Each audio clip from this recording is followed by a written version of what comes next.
Hello, everyone, and welcome to today's presentation. I'm Tammy Diedrich, the Managing Editor of IBM Systems Magazine, and I'm the moderator for this event. Today's webinar is sponsored by MVS Solutions and is titled Capping Capacity versus Demand. Our featured speakers today are John Baker and Selby Shanley. John Baker is a ZOS performance specialist with more than 20 years of experience as a user and consultant. He has assisted many of the world's largest data center customers with their ZOS performance challenges.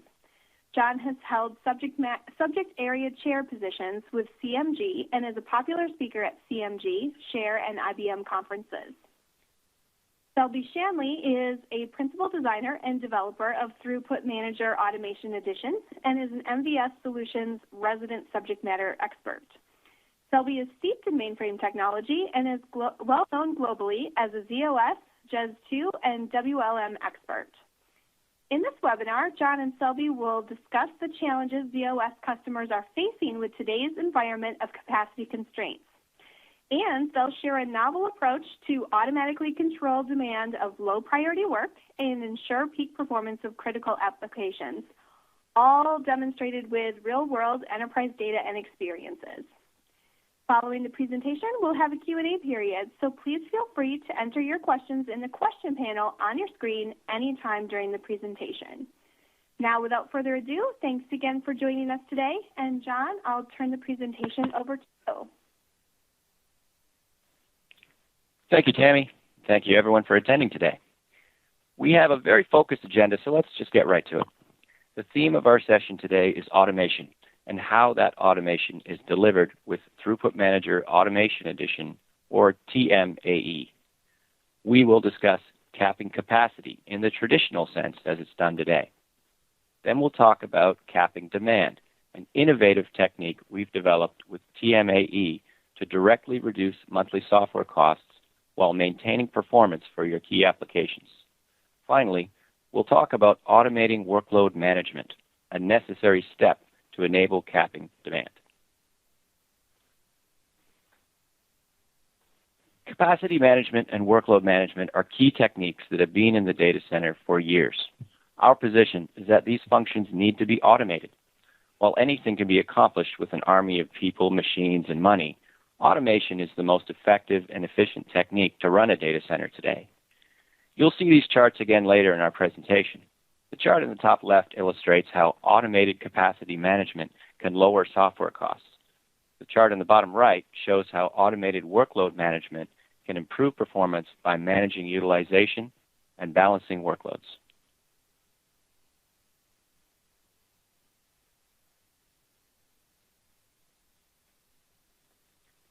Why do data centers cap anyway? Deciding to use capping means making a conscious decision to lower your capacity levels, thus increasing your utilization levels. It seems counterintuitive to performance. Of course, this is why. Software is the largest operating expense in the data center.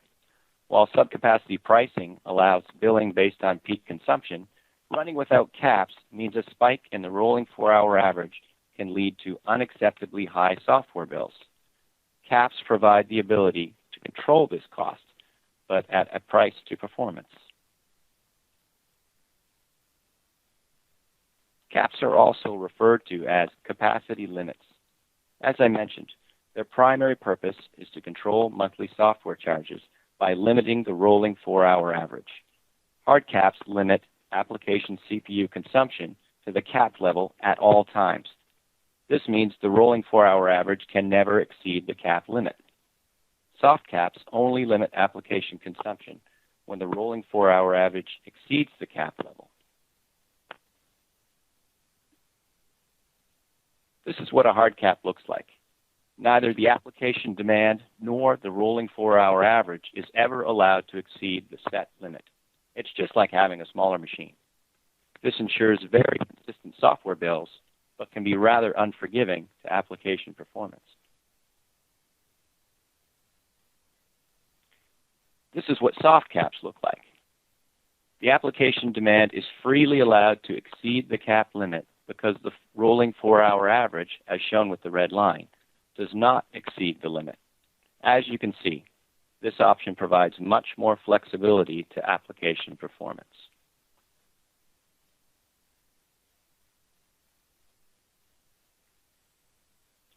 When the rolling 4-hour average does exceed the cap limit, applications are immediately affected. When this occurs, the LPAR, or group of LPARs, is capped by PRISM. CPU resources are only provided to the LPAR at a rate that does not exceed the capacity limit, regardless of the actual application demand. The effect is very much as if the applications are suddenly running on a smaller machine.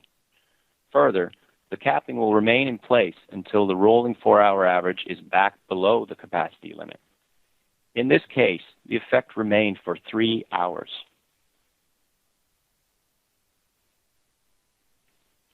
So what do we do when cap limits are exceeded?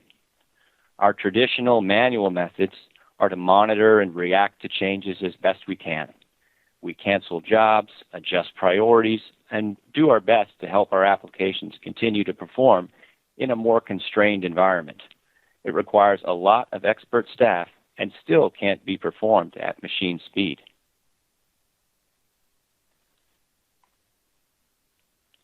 Availability is usually job one in a mainframe environment. So often, we simply resort to raising the cap. While this provides a positive effect on our applications, it provides a negative effect on our software bill. There's really no point in putting the cap back down, as the software bill is based on the highest peak.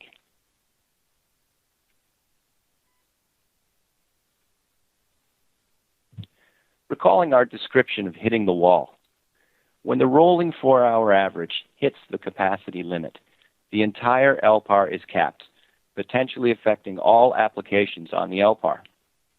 Rather than allow this to occur, TMAE allows you to only cap specified batch workloads. Further, TMAE takes a soft hammer approach by gradually reducing or deferring the CPU consumption of the batch that you designate before you hit the wall. Many shops are under the mistaken impression that batch does not impact their peaks because it runs at lower priority or it runs at night. It's simply not true. Firstly, bear in mind that all workloads contribute to the rolling 4-hour average, regardless of priority. A CPU second is a CPU second. Secondly, consider the following chart. This chart was generated from actual customer data and only reflects the day shift. While online is certainly the dominant contributor, note that batch makes up a significant portion of the rolling 4-hour average. Even a modest reduction in batch consumption during these peaks can yield significant software savings while maintaining performance of your key workloads. Now, Selby's going to go into a little more detail about how TMAE allows you to lower your software costs by capping demand. In order to cap demand at the right times, TMAE has to understand the environment and be aware of any changes that may occur. Of course, TMAE determines if there are any defined capacity or LPAR group limits set by the installation and will detect any changes made to these limits. It also tracks the current rolling 4-hour average CPU usage for each LPAR and the current CPU demand. It's important to keep current demand in mind when making decisions on whether or not certain workloads should be increased. In order to have a full picture, TMAE also tracks the overall CPU consumption of the KEK and each LPAR in the KEK. High CPU consumption by one or more LPARs can affect CPU availability for other LPARs. TMAE monitors batch workload performance to avoid overloading, leading to poor overall performance and delays. This is particularly important when capping demand, so that the workload being capped still performs as well as possible given that it is being constrained. TMAE caps the batch workloads chosen by the installation in 3 phases. First of all, as the rolling 4-hour average increases and approaches the limits set by defined capacity or LPAR group limit, TMAE automatically starts restricting the CPU consumption by these workloads. It does this in 5 gradual steps. The idea is to slowly shrink usage and avoid hitting the limit with very high CPU consumption. We usually refer to this as hitting the wall. When you become soft-capped at high rates of CPU utilization, this sudden drop in CPU availability can significantly affect performance. And when this happens, this usually causes installations to immediately increase their limits and their software bills. By taking action in stages before the limit is reached, TMAE makes capping manageable and eliminates the negative performance effects. Then, while soft capping is occurring, TMAE continues to constrain the lower priority batch workloads to the maximum extent specified by the installation, reducing the overall CPU demand in each affected LPAR. This leaves more cycles available for high priority workloads such as online, even if the high and low priority work are on different LPARs. Once the peak passes, the LPAR is no longer being capped, and overall consumption begins to come down. TMAE starts to smoothly remove the constraints on the affected batch workloads, gradually allowing more access to CPU, reversing the 5 steps that I just talked about.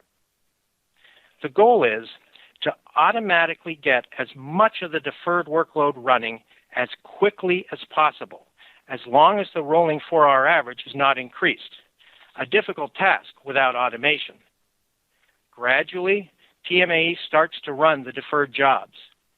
As long as the rolling 4-hour average does not increase, the constraints will be relaxed further, and more of the deferred batch workload will be allowed to run. TMAE also makes sure that the deferred work is selected at a rate that does not overload the LPAR. TMAE makes it possible to live not only with the caps you may have currently implemented, but to reduce them further while still protecting the performance of your high-priority applications. Lower cap values translate directly into lower software bills every month going forward. Now, here's a couple of examples to show how this all works. Here's an example of an LPAR group with 2 LPARs, LPAR 1 and LPAR 2, with a mix of online and batch load. On the left, before using TMAE, we see that on LPAR 1, online and batch are both contributing 600 MSUs per hour to the peak rolling 4-hour average. On LPAR 2, online contributes 700 MSUs per hour and batch 300. The total peak rolling 4-hour average is 2,200 MSUs per hour. On the right, after implementing TMAE, the installation decides that 25% of their batch should be eligible to be deferred. The results? The online usage remains the same, while the batch is smaller for a new total peak rolling 4-hour average of 1,975 MSUs per hour, a saving of 225 MSUs per hour. So the LPAR group limit can be reduced by 225 MSUs per hour without affecting online performance.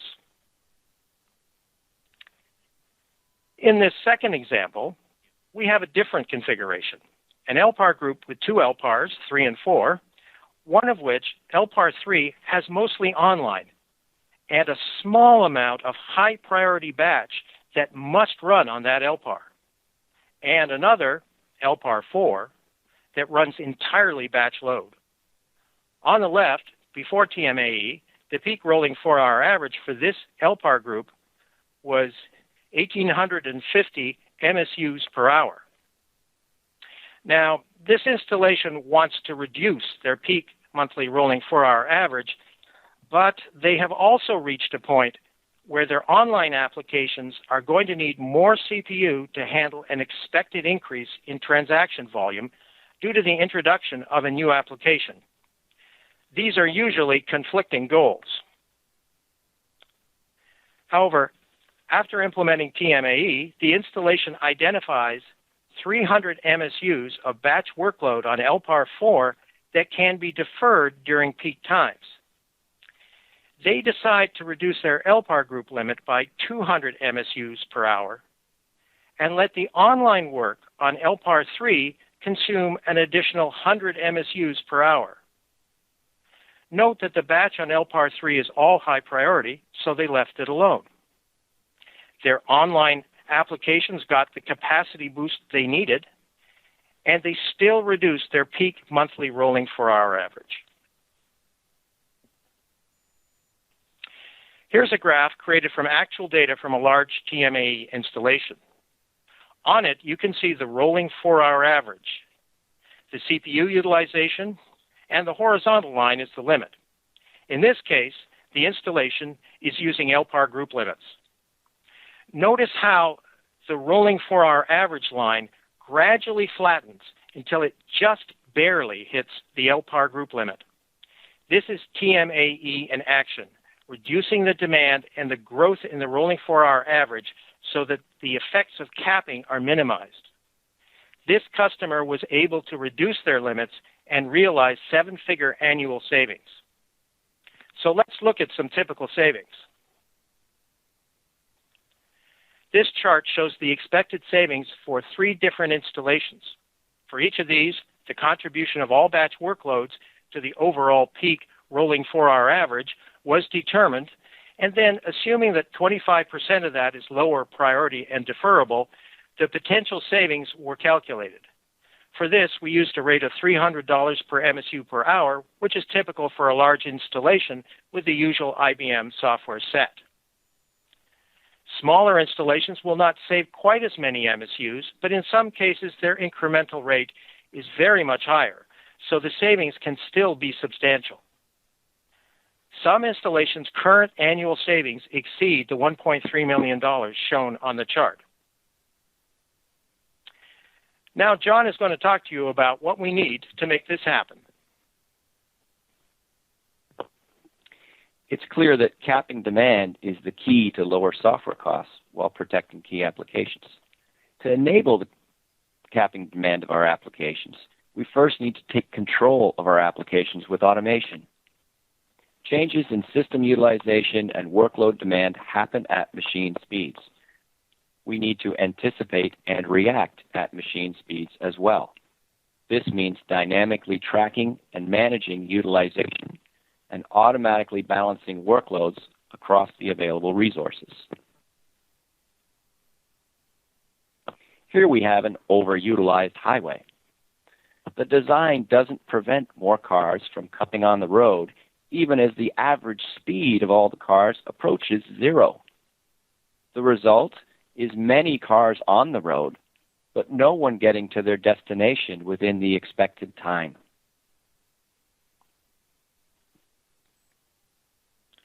The same principles hold true in a computer system. If additional workloads are continually added to the system, even as utilization reaches critical levels, everything waits longer. Some users may have a comfortable feeling since they see their job has started, but like the cars on the highway, the job is not going anywhere very fast. You can see from this queuing graph that at very high levels of utilization, the total elapsed time becomes 10 or 20 times longer. The CPU is working just as fast, but the wait time to access the CPU increases exponentially.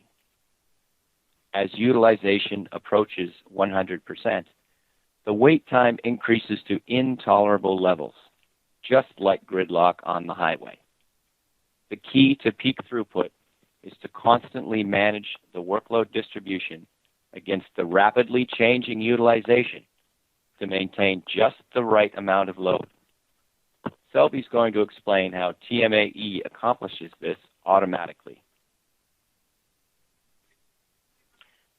To avoid overloading, TMAE only adds batch load when and where it makes sense. LPARs must have available capacity. That means either the LPARs are not using up their CPU entitlement by weight, or there are still unused CPU cycles on the CAC of which the LPAR is able to take advantage. The service class in which a job will run must be performing well to avoid unproductive overloading, because everything works better when you avoid overloading. It's not important when a job starts. It's when it ends that matters. This is even truer with production applications where one or more jobs may be dependent on the completion of another. Jobs end sooner in a TMAE managed environment. And we did a benchmark that shows this. We ran over 1,000 jobs being submitted over several hours. These jobs had a mix of CPU and I/O load and were run in WLM batch initiators and under TMAE. There were no job dependencies. Of course, the two environments were identical in every way: hardware, software, and service class definitions. No other work was running on the KEK. The result? TMAE ran far fewer jobs at once, starting many fewer initiators, but completed much more work. Here's the graph of the benchmark results. You can see that the work ran for hours.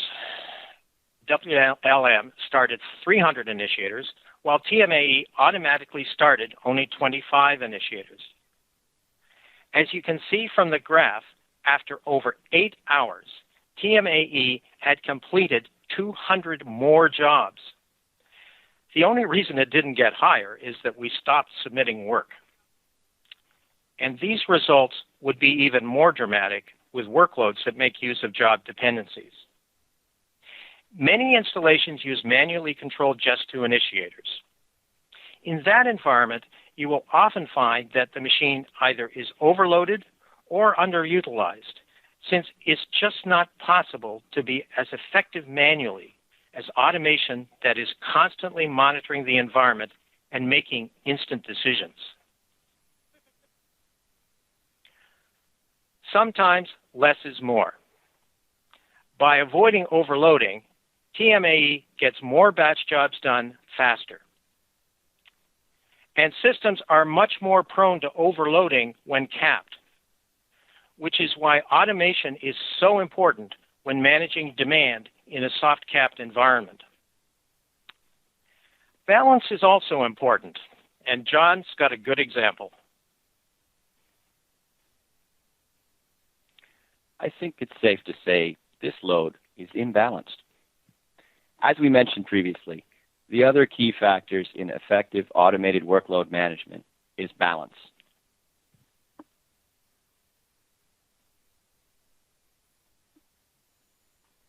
As we demonstrated with utilization, a system running at 100% is spending more time waiting than doing productive work. In the example given here, even though the system at 60% will provide slightly better service than the systems at 80%, the exponential delays experienced by the system at 100% will more than wipe out those gains. The facts are simple. In order to achieve peak performance, workloads must be balanced across the available resources. As with utilization, workload demands change too rapidly to manage manually. This is another automated function of TMAE. In order to balance batch workloads automatically, TMAE makes sure it is aware of the performance and capacity of the entire environment. It tracks the utilization of all LPARs and the required system and resource affinities of all batch workloads. The installation-specified business priorities are defined to TMAE so that it always selects the most urgent job. Workload is balanced automatically because TMAE controls the number of initiators on each system and dynamically spreads the workload across all members of the JESPLEX. TMAE does workload balancing right. Balancing is not simply making sure the same number of jobs are running on each system. Balancing means that each system in the JESPLEX runs the right amount of batch workload for the current conditions on each system, while still respecting any specific system affinity and resource requirements of individual batch jobs. TMAE considers the actual activity on each LPAR and reevaluates KEC, LPAR, and service class performance every 10 seconds so it can respond to environments that can and do change very rapidly. Only automation can do this. TMAE avoids overloading by rebalancing the batch workload as CPU demand and availability change. Capacity can change too, due to capacity on demand, LPAR weight changes, and of course our old friend soft capping, which can cause the available capacity to be suddenly reduced. By balancing batch workload intelligently, TMAE delivers increased throughput with proper use of existing resources. John? Automation is simply no longer an option in data centers today. Capacity and workload managers need to harness this technology to control costs while maximizing performance. Automated workload management provides the necessary controls to maximize throughput by managing utilization and balance. This control enables the data center to cap demand, the only way to safely reduce cap levels and lower software costs. I'm going to pass the mic back to IBM at this point, and we'd be happy to take your questions. Great, thank you. So we will take some questions now. We have plenty of time, so if you have a question, please enter it in the Q&A panel on the right side of your screen and send it in. Also, if you could note, we are popping up a little poll on the bottom right of your screen. We'd appreciate it if you'd answer those questions before you leave. Okay, first question. We are already using LPAR groups for capping. How can Throughput Manager help us further?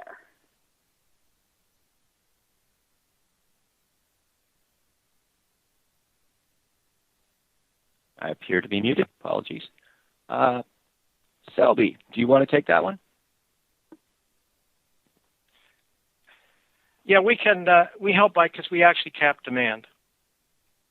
So if you already have an LPAR group, as we showed in the two examples, which were both of installations that had LPAR groups, by capping demand, you can reduce that and or you can reallocate those cycles elsewhere. So the savings can be quite significant because the alternative, for example, in example 2, would have been that the installation would have actually had to increase their cap to accommodate the new online application. Yeah, if you're running caps today, essentially, it's going to ensure that you don't spend more than your workloads are demanding, but it's not taking into account what the priorities of your workloads are. You could have test batch. You could even have a runaway looping program that will drive up your rolling 4-hour average, and the caps are going to allow that. You really need to control your demand if you want to lower those caps significantly. So this question seems to dovetail right into that. How can I determine the contribution of my batch workloads to my peak rolling 4-hour average? That's a great question. I'll take that one. It's not easy, I can tell you that, but it absolutely can be done. The rolling 4-hour average, as many of you may know, in performance and capacity, is tracked in your SMF Type 70 record, but it's not broken down into the distribution of your workloads. We have created an MSU measurement tool here at MVS Solutions that will analyze the contribution of your batch workloads to the rolling 4-hour average so you can estimate exactly how much you can potentially save. Okay, so jumping back one question, can you define an LPAR group? Is this grouped in TMAE? Yes, it's the standard IBM LPAR group, the one that you defined today. TMAE detects that you have defined it. It knows what the limit is, and it uses that as that's the goal.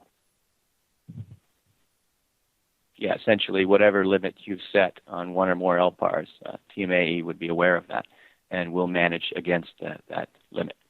It also is aware of defined capacity and will work in a situation where you have defined a defined capacity for a given LPAR that is also a member of the LPAR group, and TMAE will sort out all those limits, and it knows how much the LPAR can actually have. How does TMAE handle data contention? Go ahead, Selby. Okay, there's a component of TMAE that handles, I assume what is meant by this is data set contention, and it automatically makes sure that jobs just don't hang around initiators waiting for data sets that are currently enqueued by other jobs. It even actually tracks the time that the job is in the queue waiting to get access to the data sets and reports that on in the job system messages. So that's all handled automatically, and they don't hang around tying up initiators. All right, does TMAE have any value in a monoplex? Absolutely. TMAE can work within an individual LPAR. It's aware of the operating system where it's installed. If there are others, it would be aware of those as well, but certainly in a monoplex where you only have one system, that'll work just fine. The other thing I would comment on that and add to it is that an LPAR group can span JESplexes and monoplexes and sysplexes, so that with TMAE running on each of those machines, they will still adjust based on what is happening in the entire group. And TMAE will still be aware of the entire KEC utilization, regardless of whether those other LPARs are in the same JESplex or even in the same sysplex. All right, how does TMAE handle user jobs peaking which may have been submitted with a high priority class by mistake? Well, TMAE analyzes every single job that's submitted, whether it comes from the job scheduler or whether it's submitted by a user. You have the ability, we haven't gone into a lot of those details here, but you have the ability as the administrator of TMAE to adjust jobs regardless of what the user may have submitted. You're not dependent on what they code in their JCL, essentially. Selby, you want to expand? Yeah, you can override that, and there's an enormous amount of flexibility here. And as with any if you have a runaway job, for example, presumably batch will be lower regardless of the service class that it ends up in. And TMAE very much controls where the jobs end up. So as John said, you can override and control what the users can and can't do and decide whether this particular user has made a mistake. But even if batch starts to really increase because you have a looping job, TMAE is aware of that and will make sure that it doesn't start loading even more batch into the system, thereby helping to protect your online. All right, how does TMAE handle runaway DDF and trainids, or is TMAE only for batch? TMAE handles batch jobs and controls batch jobs. However, if you have something runaway, then TMAE will start shutting down the batch workload so that you still have more cycles left for your online.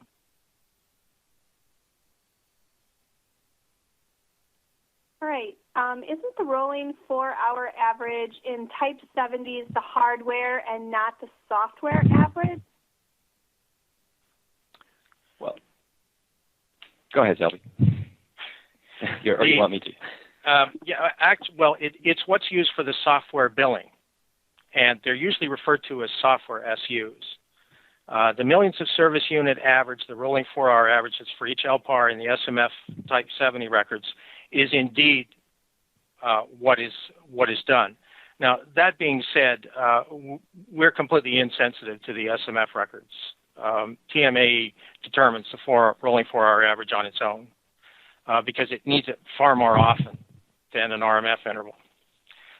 But that is the number, and that is the one in the Type 70 is the one that this IBM Subcapacity reporting tool uses to generate your usage report at the end of every month. Right. Does it work when the when the rolling 4-hour peak is in the night with only batch workloads? Yes, absolutely. Because then if you've identified the batch workload that is to be deferred, it simply kicks in and lowers it. Absolutely. And so it will run a bit later after the peak has gone down. And it's important to note that the peak of usage may not be the peak of your rolling 4-hour average. Those are sometimes not at the same time. But it's very much geared to controlling the rolling 4-hour average. And so therefore, when it sees that coming in, it will start to take those steps that the installation specifies to start constraining the batch load that doesn't have to run at peak.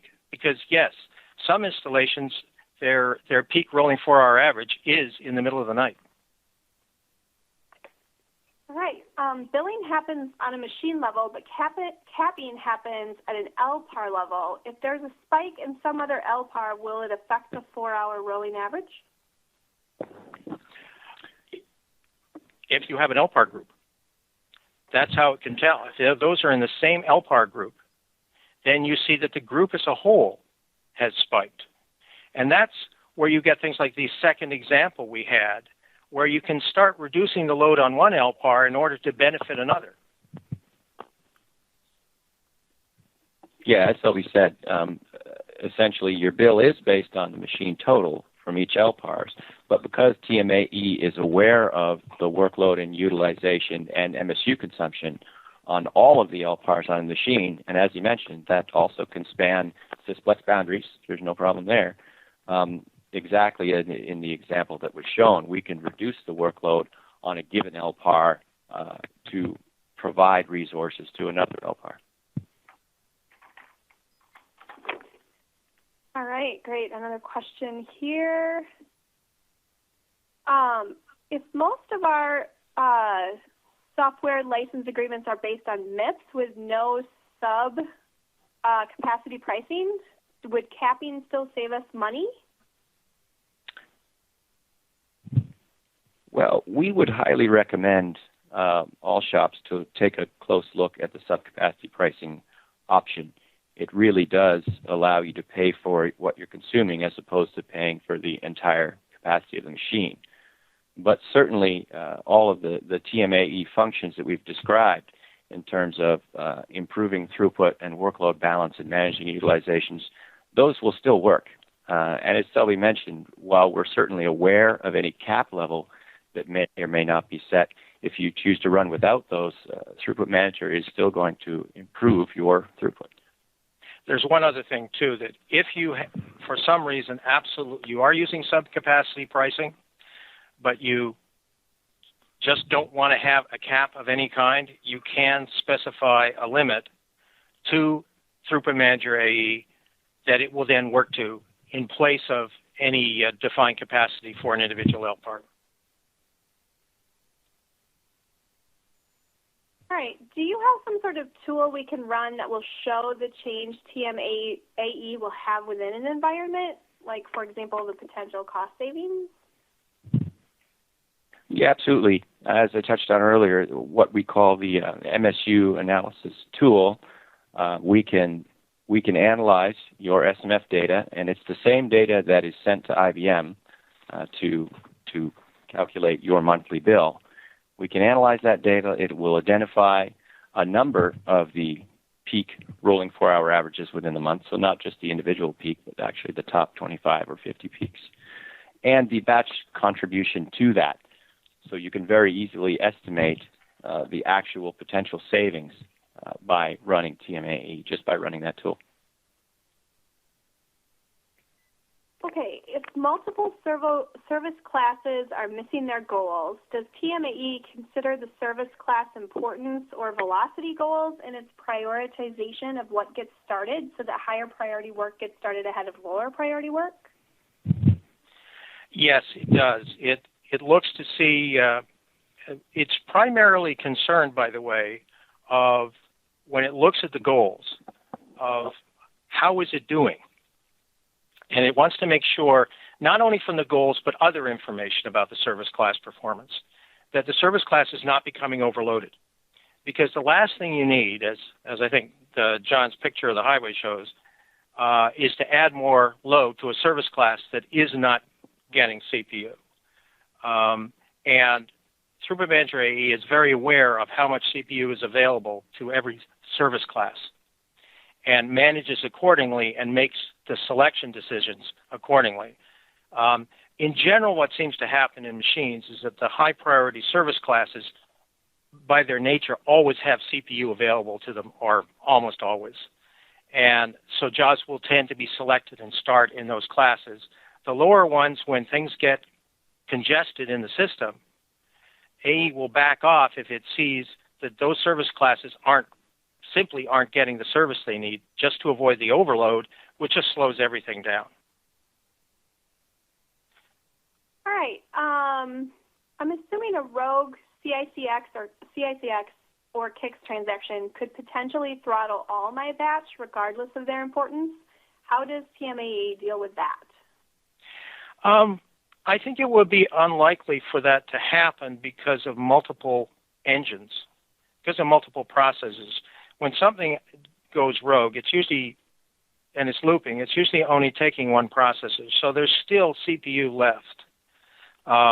If you manage to get a whole bunch of them and the high priority locked out everything, then yes, you would. But I would also add the following, that even without TMAE, you would have the situation where the lower importance work wouldn't get any cycles at all. So in general, though, I think by and large they won't do that. It will affect the amount of CPU, and therefore TMAE may cut back on certainly the lower priority batch at that point until the situation is resolved, because once again, there's no point in overloading if the SRM is not going to give it the cycles. All right. Can you change the TMAE prioritizations by shift? Yes, there is a capability of specifying. You specify a lot of this stuff in a policy, and the policy can have different modes, and you can issue a command and switch to a different set of definitions. Essentially, within the policy, just like Workload Manager, we have levels of importance and we have service groups. And yes, you can, as Selby said, you can have a night shift and a day shift or a weekend shift and so on. All right. How does TMAE have the ability to prioritize the batch workloads to ensure the high priority batch enters the queue first?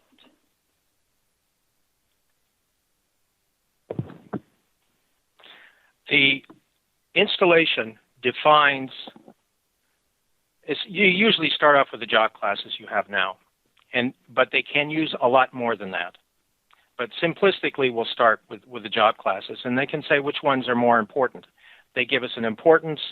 They can also say that things of this importance get run in a certain service class, and also they can give us their SLAs. You define your SLAs to us, your service level agreements. How soon should these jobs be started? What's your target? What's acceptable? When does this become critical? Some things are not important enough to become critical. And TMAE will manage the queue accordingly. And that's how it knows what's most important. Something that is not going to meet its SLAs suddenly becomes very important. And then it takes into account how important that one piece of work is relative to any other piece of work. Okay, I have a couple of version compatibility questions. One is, what levels of ZOS does this support? Any level of ZOS that is currently supported by IBM, including, of course, version 2, release 1. And is it compatible with all versions of JES? It works with just 2. Okay. just to add to that compatibility, you'll see on the screen here, because we are an IBM development partner, one of the great parts is we are always ready, at release time for the next code release. So as as Selby said, ZOS 2.1, which many of you may be migrating or have already migrated to, we were ready for that before it came out the door. All right. Is TMAE limiting workloads all the time or only when the rolling 4 hour is approaching GCL limit? It is not doing it all the time. These constraints only take effect at points that you select. Usually it's when you get about 90% of the way, or even 80% of the way. It's up to you. There's those 5 steps that I referred to in the presentation. And you can say, well, I want you to constrain it a little bit because, we've got to 85% of the goal. And now you get to 90%. Okay, I'd like you to constrain it a bit more. And this goes on. There's 5 steps. The 5th step, of course, is you're at the limit. And so gradually things get backed off. And then that happens in reverse. Once the limit is passed, the rolling 4-hour average is coming down, and it starts work up, monitoring all the time to make sure it just doesn't push it up into capping again. I'll just add to that, as you said, we're only going to take these actions when we're in a capping environment. When we're nowhere near the cap, TMAE actually increases your throughput, as we showed with the benchmark example against the WLM hits.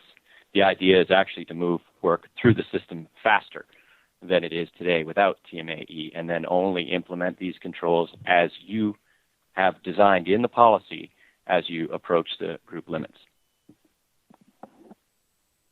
All right. Does TMAE tap into scheduling tools like CA7, TWS, Control-M to understand where a job is within its schedule? Selby, you want to talk about AE+? I guess we can talk about AE+ a little. We have another level of TMAE called TMAE+, which does those sort of things and provides a wealth of information that is really beyond the scope of this webinar on for CA7 installations, and where it is aware and it knows the history, and it calculates critical paths and does all the good things that all the production control people would want, helps them identify problem jobs, etc.